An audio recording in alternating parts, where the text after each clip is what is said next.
Extra exam YouTube channel के इस नए वीडियो में आपका स्वागत है।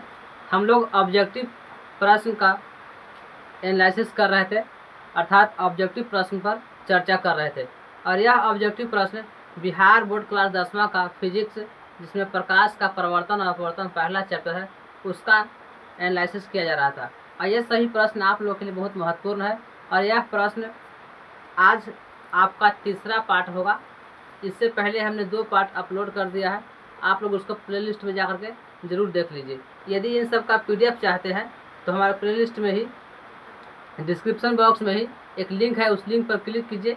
आपका एक एप्लीकेशन खुलेगा और एप्लीकेशन को डाउनलोड कीजिएगा। उस पर आपका पूरा PDF, ऑब्जेक्टिव और सब्जेक्टिव सब आपको फ्री में मिल जाएगा। तो चलिए आज सेशन को आगे पर बढ़ाते हैं। आज का पहला क्वेश्चन आपका है, पहला क्वेश्चन कर रहा है, एक उत्तल लेंस की क्षमता 1 डायोप्टर है तो उस लेंस की फोकस दूरी है। ये बहुत महत्वपूर्ण प्रश्न है, ये समझिए कि बहुत इंपॉर्टेंट प्रश्न है। यह स्टार लगा के इसको रखिएगा कि इंपॉर्टेंट प्रश्न है। कहता है इसमें कि एक उत्तल लेंस की क्षमता दिया गया है। देखिए लेंस की क्षमता, उत्तल लेंस की क्षमता हमेशा धनात्मक होती है। लेंस की क्षमता को P से लिखते हैं तो P बराबर दिया गया 1 डायोप्टर, मतलब 1D दिया गया है। और पूछ रहा है इसमें तो उस लेंस की फोकस दूरी क्या है, मतलब पूछ रहा है कि F बराबर कितना होता है, वाट। F का मान पूछ रहा है। तो हम लोग के पास एक फार्मूला पता है, पढ़े हैं, P बराबर 1/F, यानी ये याद रखेगा कि यह है P बराबर 1/F है। अर्थात P क्या है, यह लेंस की क्षमता। लेंस की क्षमता क्या है, तो फोकस दूरी के उल्टा होता है। फोकस दूरी है 1/F, फोकस दूरी कर देंगे, ये हो गया P बराबर हो गया 1। अब देखिए P का मान दिया गया है 1D, लिख देंगे D, 1 लिख देंगे यहाँ पे। P कौन दिया है 1 डायोप्टर हो गया, बराबर 1/F है। तब यहाँ देखिए तिरछे गुना कीजिएगा तो F में 1 से तो होगा F बराबर 1 है। और ये आता है फोकस दूरी मीटर में आता है, तो 1 मीटर। आपको देखिए ऑप्शन में 1 मीटर है, नहीं है, सेंटीमीटर में है। तो मीटर से आप सेंटीमीटर बदल दीजिए। 1 बराबर होगा 1 मीटर गुना में 100, तो होगा किस में, इस सेंटीमीटर में, तो होगा 100 सेंटीमीटर। यानी फोकस दूरी आपका होगा 100 सेंटीमीटर। क्लियर है आपको, यानी ये हमेशा फोकस दूरी निकलता है जो मीटर में ही रहता है। और इसको सेंटीमीटर में बदलने के लिए हम लोग 100 से गुना करेंगे, तो आपका ऑप्शन होगा ये C, प्लस में 100 सेंटीमीटर, क्योंकि उत्तल लेंस की जो क्षमता होता है जो धनात्मक होता है, माइनस में नहीं कर सकते हैं, यानी ऑप्शन होगा C। क्लियर है, आगे की ओर बढ़ते हैं। आज का अगला प्रश्न देखिए, अगला प्रश्न क्या कहता है, प्रश्न है सबसे आसान प्रश्न, कई बार पूछे जा चुके हैं प्रश्न में। ये प्रश्न शायद देखिए, प्रकाश के अपवर्तन के कितने नियम हैं। प्रकाश के परिवर्तन पूछे या प्रकाश के अपवर्तन पूछे, ये दोनों के 2 नियम हैं। प्रकाश के परिवर्तन के भी 2 नियम, प्रकाश के अपवर्तन के भी 2 नियम। तो आपका सही जवाब होगा 2, प्रकाश के अपवर्तन के 2 नियम होते हैं। अगला प्रश्न की ओर बढ़ते हैं।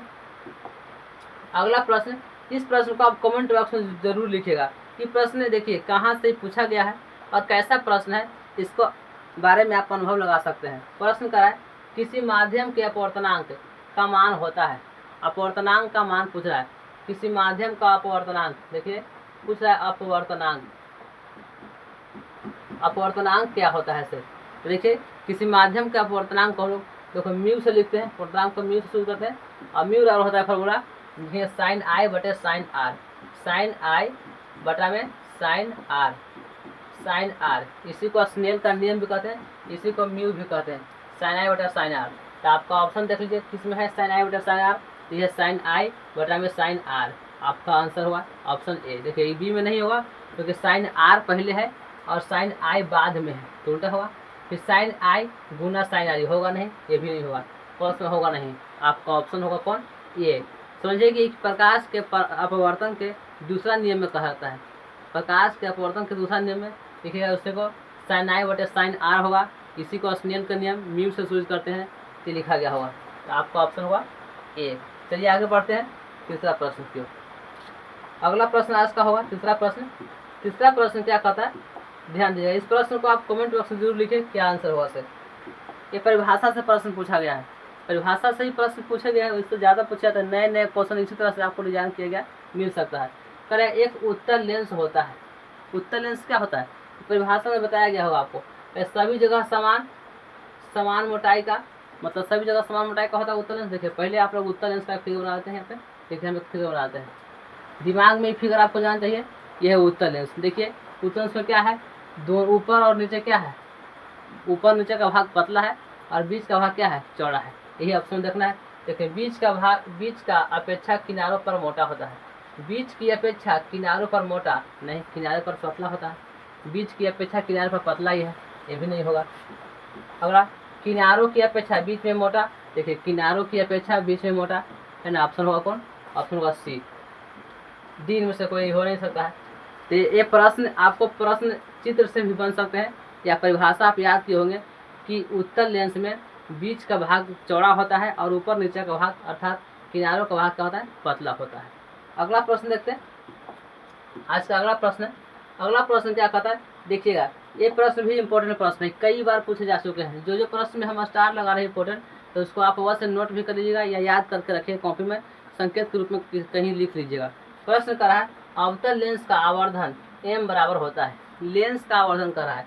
देखिए m बराबर, आवर्धन को बोलते हैं m से बोलते हैं, लिखेंगे m बराबर प्रतिबिंब की ऊंचाई बटे वस्तु की ऊंचाई, प्रतिबिंब की ऊंचाई बटे वस्तु की ऊंचाई, बोलेंगे v बटा में u। m बराबर v बटे u, प्रतिबिंब की ऊंचाई को v से और वस्तु की ऊंचाई को u से बोलेंगे। यही हो गया। प्रतिबिंब की ऊंचाई तो यहाँ से बोलते हैं h से बोलते हैं, इसी बोलते हैं, लेकिन यहाँ v से लिखते हैं। प्रतिबिंब है, u है, वस्तु है, इसलिए आपका ऑप्शन होगा a d v बटे u। आपका ऑप्शन होगा डी v बटे u। यही अवतल लेंस ना कह करके, लेंस ना कह करके दर्पण पूछता है तो माइनस लग जाता, माइनस में आता है। अगला प्रश्न देखिए। आज का अगला प्रश्न है। प्रश्न क्या कर रहा है, ध्यान से पढ़ेगा प्रश्न को। गोलीय दर्पण में कह रहा है, कोई दर्पण हो, गोलीय दर्पण का उत्तर हो चाहे, अब तो दोनों के बारे में कह रहा है। दर्पण में फोकसांतर तथा फोकसांतर एवं वक्रता त्रिज्या के बीच संबंध होता है। अर्थात गोलीय दर्पण में फोकस दूरी और वक्रता त्रिज्या के बीच संबंध क्या होता है। तो गोलीय दर्पण में फोकस दूरी और वक्रता त्रिज्या के बीच संबंध f बराबर r बटे 2। ये संबंध 5 अंक में पूछा जाता है। इस संबंध को सिद्ध करने के लिए यदि आपको आता होगा, ये 5 अंक के प्रश्न है। फिजिक्स के पहला चैप्टर से प्रश्न अगर पूछ दिया जाए तो यही 5 अंक के पूछने वाला प्रश्न होता है। ये आप अगर नहीं देखे हैं तो प्ले लिस्ट में जाइए और लॉन्ग वीडियो में जाइएगा तो सिद्ध किया गया होगा, सिद्ध करें कि f बराबर r बटे 2 मिल जाती है, सिद्ध किया गया होगा।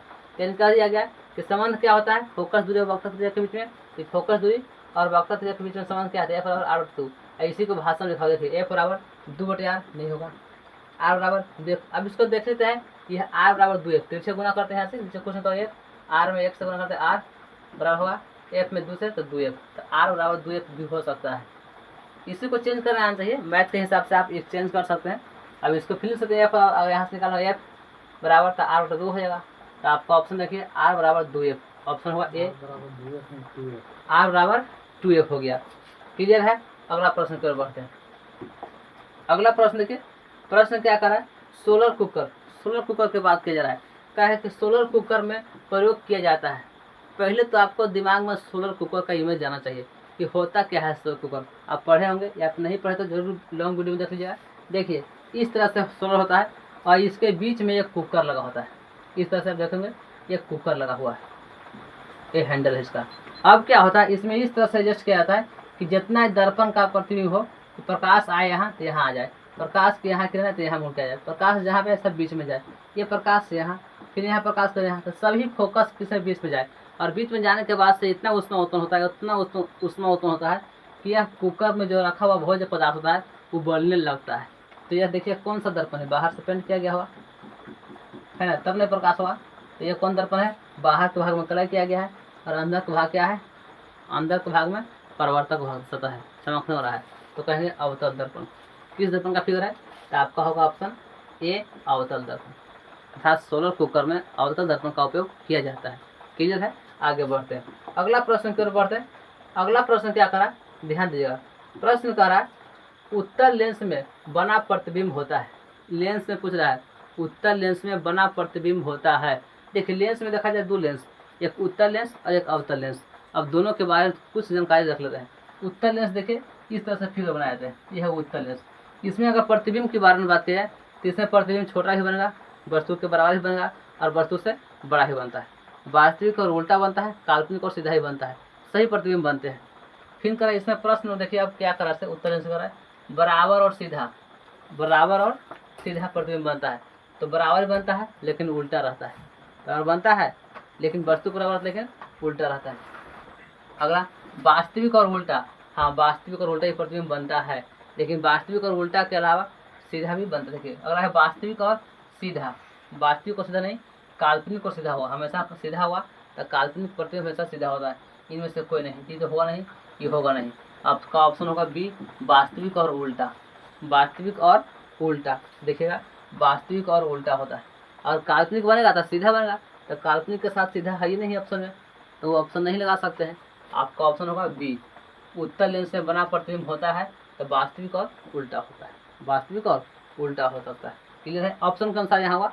अगर इसके ऑप्शन का काल्पनिक एक प्रतिबिंब ऐसा ही बनता है जो काल्पनिक बनता है और सीधा ही बनता है। तो अगला प्रश्न क्यों बनते हैं, अगला प्रश्न क्यों बढ़ते हैं।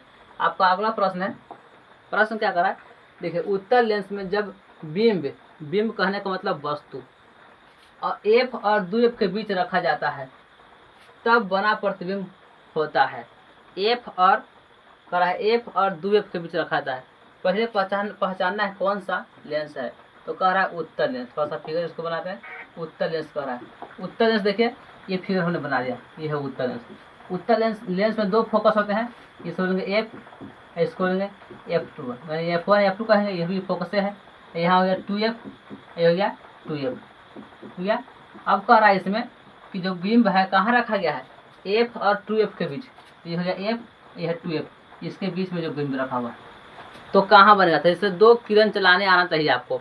दो किरण चलाएंगे तो जहाँ पे प्रतिबिंब बनेगा वो दिखाई देगा। देखिए एक किरण चलाएंगे मुख के समांतर किरण, एक फोकस से गुजरता है, फोकस से गुजार देंगे। और दूसरा किरण चलाएंगे प्रकाशीय केंद्र ओ से, देखिए बीच में होता है प्रकाशीय केंद्र, यहाँ से गुजरेंगे। देखिए कहाँ बना से, यानी 2f और अनंत के बीच बनता है। 2f और अनंत के बीच, अनंत है ये है 2f, कहाँ बना 2f और अनंत के बीच। अब प्रतिबिंब बना कैसा इसके बारे में देखते हैं। देखिएगा थोड़ा सा, यदि 2f के इधर प्रतिबिंब बनता है तो कहेंगे प्रतिबिंब छोटा है, वस्तु से छोटा है। यदि 2f के बाद प्रतिबिंब बनेगा तो कहेंगे वस्तु से बड़ा है। 2f से पहले अगर प्रतिबिंब बन जाता है तो कहेंगे कि वस्तु से छोटा होगा, वस्तु से छोटा होगा। अगर 2f के बाद बनता है तो कहेंगे वस्तु से बड़ा है। तो 2f के बाद बना है, 2f और अनंत के बीच बना है प्रतिबिंब, तो कहेंगे वस्तु से बड़ा होगा। अब देखिए इधर वस्तु रखा था और प्रतिबिंब बना था उधर, तो बोलेंगे वास्तविक और उल्टा तथा वस्तु से बड़ा। इसका होगा वास्तविक, वास्तविक उल्टा और वस्तु से बड़ा। वस्तु का मतलब बिंब, वस्तु से बड़ा। अब ऑप्शन खोजिएगा, यही ऑप्शन मतलब मिल सकते हैं। पहला ऑप्शन कर रहा है बड़ा और वास्तविक, देखिए बड़ा भी है और वास्तविक भी है, हाँ ये ऑप्शन चलेगा, ऑप्शन चलेगा। अब ऑप्शन आगे की ओर पढ़ते हैं, छोटा और वास्तविक। छोटा तो बनेगा नहीं, इधर तो बना है नहीं, ये हो नहीं सकता। अगला छोटा और काल्पनिक, छोटा हो ही नहीं सकता, छोटा पहले बता दिए कि इधर प्रतिबिंब बना ही नहीं, प्रतिबिंब बना है 2f के बाहर, बनेगा तो बड़ा ही बनेगा। अब अगला बड़ा और काल्पनिक, देखिए बड़ा बना लेकिन काल्पनिक नहीं है, काल्पनिक बनेगा तो किरणों के काल्पनिक कटान से बनेगा, इसलिए काल्पनिक नहीं है। आपका ऑप्शन होगा ए। क्लियर है? यदि इन सब प्रश्न के बारे में जानना चाहते हैं कि इस तरह से प्रतिबिंब को कैसे पहचानते हैं, कब बड़ा बनता है, कब छोटा बनता है, कब काल्पनिक बनता है, कब वास्तविक बनता है, तो एक बार प्ले लिस्ट में जाकर जरूर देखिए। वीडियो को होगा यह लेंस चैप्टर में, और लेंस चैप्टर का दूसरा पार्ट होगा, उस पार्ट में देखिएगा आपको पूरा अच्छा से समझ आएगा। ठीक उसी प्रकार से दर्पण में भी इस तरह से प्रतिबिंब हमने बनाकर समझाया, उसको अवश्य जाकर के देख लें। आगे प्रश्न की ओर बढ़ते हैं। प्रश्न क्या कहता, देखिए अगला प्रश्न है, दो वक्रीय पृष्ठों से घिरे ठोस माध्यम को कहते हैं। दो वक्रीय पृष्ठों से, दो टेढ़ा पृष्ठ से घिरा हुआ ठोस माध्यम को कहते हैं। देखिए एक ही हो गया वक्र पृष्ठ, एक ही वक्र पृष्ठ, दोनों से घिरा हुआ है तो क्या हम लोग इसको बोलेंगे लेंस बोलेंगे। एक ये हो गया टेढ़ा, एक ये हो गया, इसे घिरा हुआ है तो इसको क्या बोलेंगे, ये दोनों लेंस ही है, तब बोलेंगे गोलीय लेंस। कौन लेंस है? गोलीय लेंस। दर्पण तो बना नहीं, क्या बना लेंस। गोलीय लेंस में या तो उत्तल बनेगा या तो अवतल बनेगा, या तो उत्तल या अवतल, तो आपका ऑप्शन सही होगा सी, गोलीय लेंस। दर्पण तो बनेगा ही नहीं। अगला त्रिज्या होगा नहीं, समतल दर्पण तो होगा नहीं, आपका ऑप्शन होगा सी, गोलीय लेंस। अगला प्रश्न की ओर बढ़ते हैं। प्रश्न क्या कहता है, ध्यान दीजिएगा। प्रश्न कहता है कि वह गोलीय दर्पण जो बाहर की तरफ वाकृत होती है, कर है कि वह गोलीय दर्पण जो बाहर की ओर वाकृत होती है। देखिए बाहर की ओर वक्र कर रहा है, बाहर की ओर। देखिए बाहर की ओर मतलब अंदर के भाग में कलर किया गया होगा, इन है बाहर की ओर तिरछा है, मतलब अंदर के भाग में क्या किया गया है, कलर किया गया है। तो यह कौन सा दर्पण बना, अवतल नहीं, समतल नहीं, बराबर तो है ही नहीं। उत्तल, हाँ उत्तल, अंदर के भाग में कलर किया गया है और बाहर के भाग पर परावर्तक सतह है, चमकीला सतह है। आपका ऑप्शन हुआ सी, उत्तल दर्पण। क्लियर है? आगे प्रश्न की ओर बढ़ते हैं। अगला प्रश्न क्या कहता है? प्रश्न देखिए, ये इंपॉर्टेंट प्रश्न है, ध्यान दीजिएगा। ये पूछे गए प्रश्न है, जिन प्रश्नों में हम स्टार लगा रहे हैं तो आने की संभावना बहुत ज़्यादा बढ़ जाता है, क्योंकि ऐसा प्रश्न हमने देखा है कि बहुत बार प्रश्न पूछे गए हैं। प्रश्न कहता है, गोलीय दर्पण के परावर्तक पृष्ठ के केंद्र को दर्पण का कहा जाता है। कोई भी रखिए गोलीय दर्पण, तो गोलीय दर्पण या तो उत्तल होगा या तो अवतल होगा दर्पण, उत्तल दर्पण या तो अवतल दर्पण। कह के पृष्ठ के, परावर्तक पृष्ठ के, अगर मान लेते हैं कि यह बनाए हम लोग यहाँ से बाहर कलर किए तो हो गया अवतल दर्पण। ये परावर्तक पृष्ठ ही हो गया, तो इसके देखिए परावर्तक पृष्ठ के केंद्र को, ये केंद्र हो गया।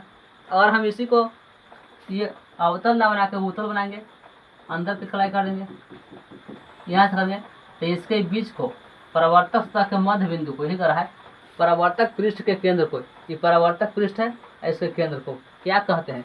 तो यह ध्रुव कहते हैं, दर्पण का ध्रुव। परिभाषा में लिखाए होंगे कि गोलीय दर्पण के परावर्तक सतह के मध्य बिंदु को दर्पण का ध्रुव कहते हैं। इसे पी से सूचित करते हैं और सभी दूरी को पी से ही मापते हैं। पूछेगा प्रश्न कि दर्पण में सभी दूरी को मापा जाता है, तो बोलेंगे पी से ही, यहीं से मापते हैं। जितना प्रकार का दूरी होगा दर्पण में सबको यहीं से मापते हैं। देखिए इसको क्या बोलेंगे? ध्रुव। ध्रुव हिंदी में बोलेंगे ध्रुव, इंग्लिश में बोलते हैं पोल। तो आपका ऑप्शन कौन होगा? चुन लीजिए। माध्य नहीं, ध्रुव हाँ, ऑप्शन भी ध्रुव। गोलार्ध नहीं, अक्ष नहीं, अक्ष की रेखा को कहते हैं, इस अक्ष को एक्स वाई अक्ष या मुख्य अक्ष कहते हैं, इस रेखा को कहते हैं। क्लियर है? आपका ऑप्शन होगा बी। अगला प्रश्न की ओर बढ़ते हैं। आज का अगला प्रश्न देखिए, प्रश्न क्या कर रहा है?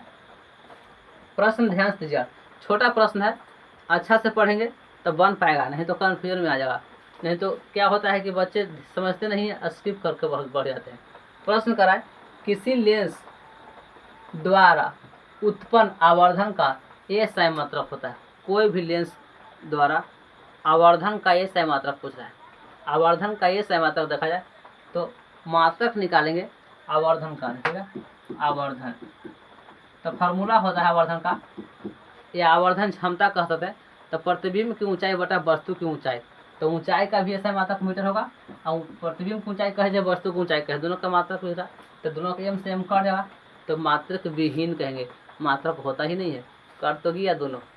कहे कि आवर्धन का मतलब होता है इधर प्रतिबिंब की ऊंचाई, प्रतिबिंब की ऊंचाई, प्रतिबिंब की ऊंचाई बटा में कहेंगे वस्तु की ऊंचाई, वस्तु की ऊंचाई लिख दिए। प्रतिबिंब की ऊंचाई, अगर ऊंचाई का मात्रक कहेंगे तो मीटर में आएगा, फिर ऊंचाई का मात्रक है मीटर में आएगा, तो ये सही मात्रक तो मीटर में होता है, तो दोनों मीटर कट जाएगा, तो कोई मात्रक नहीं, कहेंगे मात्रक विहीन, मात्रक विहीन होगा। मीटर में भी नहीं हुआ, सेंटीमीटर भी नहीं हुआ, में भी नहीं हुआ। आपका ऑप्शन होगा डी, मात्रक विहीन। क्लियर है? कैसे हुआ मात्रक विहीन? क्योंकि मात्रक ही तो कट गया इसका, तो कहेंगे यह आवर्धन होता है मात्रक विहीन राशियाँ होता है। आपको 12th में भी प्रश्न आता है कि निम्नलिखित में से कौन मात्रक विहीन राशियाँ हैं? बोलेंगे आवर्धन। ऐसा ऐसा कई राशियाँ हैं जो मात्रक विहीन होता है, लेकिन आपको एक भेंट हो गया यहाँ से। अगला प्रश्न फिर बढ़ते। प्रश्न क्या करा, ध्यान दीजिएगा। प्रश्न करा लेंस के केंद्रीय बिंदु को, कहा कि लेंस है, कोई भी लेंस लीजिए, लेंस के केंद्रीय बिंदु को कहते हैं। लेंस के केंद्रीय बिंदु, कोई भी लेंस बनाइए, जैसे देखिए हम यहाँ बना दिए उत्तल लेंस, भैया केंद्रीय बिंदु कह रहा है। देखिए ये बीच में भाग खींचेंगे, इसको बोलेंगे द्वारक, द्वारक कहते हैं। द्वारक हो गया सेपरेट करने वाला, ये हो गया केंद्रीय बिंदु, जहाँ से रेखा को जाएंगे मुख्य से जाएंगे, ये केंद्रीय बिंदु। तो केंद्रीय बिंदु को बोलते हैं प्रकाशीय केंद्र ओ, प्रकाशीय केंद्र बोलते हैं, इसको ओ से लिखते हैं। या तो आप उत्तल दर्पण ही हो गया, अवतल दर्पण का फिगर बना लीजिए इस तरह से, इस तरह से, तो इसमें बीच में द्वारक होते हैं, ऐसे गुजारेंगे उनका, तो हो गया हमारा प्रकाशीय केंद्र ओ, तो यह प्रकाशीय केंद्र ओ कहते हैं। देखिए वक्रता केंद्र नहीं, प्रकाशीय केंद्र हाँ, ऑप्शन भी होगा प्रकाशीय केंद्र। द्वारक केंद्र नहीं, उसके बाद अक्ष कहेंगे नहीं, अक्ष केंद्र नहीं, आपको बोलेंगे प्रकाशीय केंद्र। कौन केंद्र? प्रकाशीय केंद्र। द्वारक केंद्र तो ये हो गया द्वारक, इसको कहते हैं द्वारक, ये हो गया प्रकाशीय केंद्र ओ कहते हैं। क्लियर है? प्रश्न में कहा लेंस के केंद्रीय बिंदु को कहते हैं, लेंस के केंद्रीय बिंदु को कहते हैं। अगला प्रश्न की ओर बढ़ते हैं। अगला प्रश्न क्या है? आज का ही आखिरी प्रश्न हुआ और लास्ट प्रश्न हुआ। प्रश्न करा है किसी शब्दकोश में पाए गए छोटे अक्षरों को पढ़ते समय आप निम्न में से कौन सा लेंस पसंद करेंगे। छोटा अक्षर लिखा आता है, तो आप कौन सा लेंस का उपयोग करना चाहेंगे। देखिएगा, ये तो क्लियर है कि छोटा है, दिखाई नहीं दे रहा है, तब उसको दिक्कत हो रहा होगा, तभी वो लेंस का उपयोग लेंस का सहारा ले रहा होगा। तब फिगर को बड़ा करने वाला, यानी जो बीम होता है उसको बड़ा करने वाला, तो बड़ा करने वाला लेंस का कौन होगा, तो बड़ा करने वाला लेंस होगा उत्तल लेंस। अवतल लेंस तो हमेशा छोटा दिखाता है, तो अवतल लेंस क्यों रखेगा, तो उत्तल लेंस। अब देखिए कहाँ कहाँ उत्तल लेंस है, एक जगह ये उत्तल लेंस है, एक जगह ये उत्तल लेंस है। ये तो अवतल लेंस क्लियर गलती होगा, ये भी क्लियर कहाँ होगा, गलती होगा। अब देखिए, अब इसमें कहा है 50 सेंटीमीटर, तो 50 सेंटीमीटर नहीं हो सकता है, तो कहा कि जब नज़दीक में है तो 25 सेंटीमीटर से कम होगा तब ना। 50 सेंटीमीटर दूर पर हो गया, न्यूनतम देखने की क्षमता होता है 25 सेंटीमीटर कम, तो आपका ऑप्शन हुआ ये 5 सेंटीमीटर फोकस दूरी वाला उत्तल लेंस।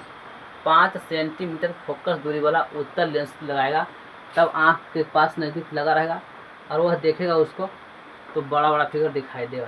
तो आपका ऑप्शन हुआ डी। आज का सेशन कैसा लगा, आज कमेंट बॉक्स में जरूर लिखिएगा। अब मिलते हैं अगले पार्ट की ओर, अपने दोस्तों को ज़रूर शेयर कर दीजिएगा, और नए हैं तो चैनल को सब्सक्राइब कर लीजिए, ताकि जब भी वीडियो अपलोड करें तो सबसे पहले सूचना आपके पास पहुंच जाए। इसके लिए आप बेल आइकन को भी प्रेस कर दीजिएगा। मिलते हैं अगले वीडियो में, धन्यवाद।